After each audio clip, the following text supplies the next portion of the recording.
berjuang untuk sukseskan program Tabaman, khususnya mengantarkan siswa-siswa kita ke sekolah kan. Jadi banyak sekali ya.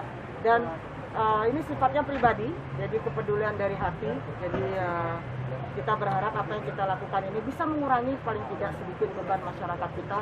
Walaupun dari kementerian nanti kan kita sudah prioritaskan dan perjuangkan juga bantuan-bantuan pusat. Itu pertama. Dan kedua, kita harus melayani mereka itu tidak pada saat kita senang saja, tapi justru pada saat kita susah ini kita harus bisa selalu hadir di depan untuk memberikan semangat juga, karena perhatian yang kecil ini tentunya bisa memberikan mereka setitik sinar untuk bisa lebih berjuang lebih kuat dan kembali lagi menjaga kesehatan.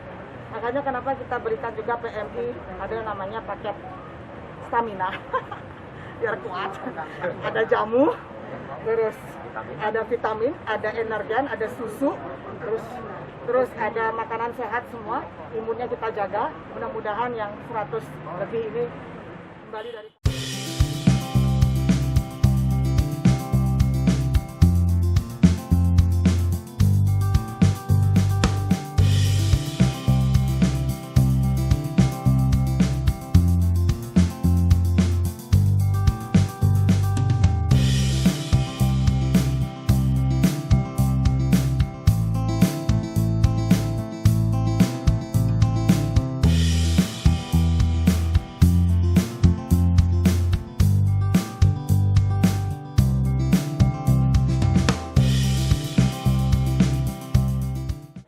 pas kita nyampe sanitize semuanya, area di sanitize semua.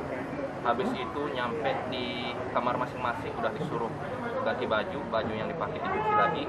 Habis itu istirahat, paginya itu kita dikasih sarapan. Habis sarapan kita olahraga pagi.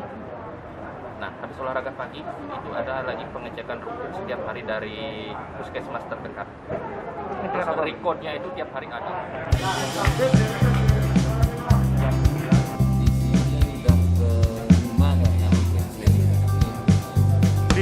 Siapa namanya, Bu? Yang Gede Madi Wijaya.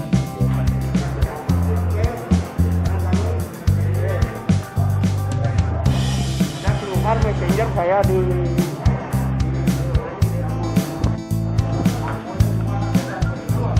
Dari makanan kita udah dapat 3 kali sehari, tiap pagi udah dapat kopi, juga olahraga setiap pagi kita dapat. Jadi untuk menurut siang itu udah sehat banget ini karantinanya.